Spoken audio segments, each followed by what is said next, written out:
So let's talk about rapidly advancing marketing technology. It can definitely be overwhelming. So what would your advice for marketers in the financial services industry be there?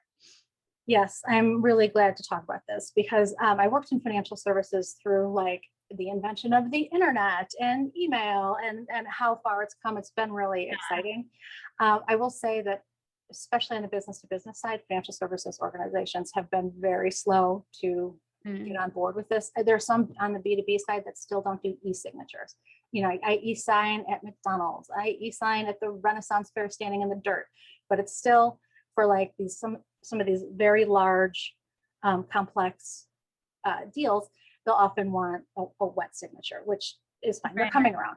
But on the consumer side, they actually, once the decision was made to provide a sort of an omni-channel, sort of that mobile presence, they these large financial organizations have huge budgets for research and development. It's actually gotten quite good.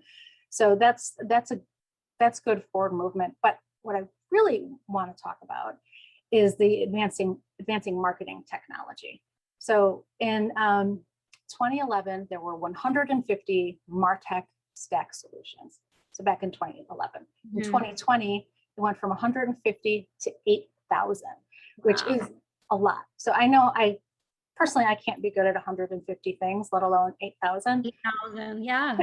And that's overwhelming. It is Definitely. overwhelming. And if you're like me, when I was, you know, sitting in financial organizations, I sort of felt like it got away from me. So Mhm. what I did is I hired an agency that knew about SEO, that knew about, you know, best practices in modern thinking and web to get our website under control.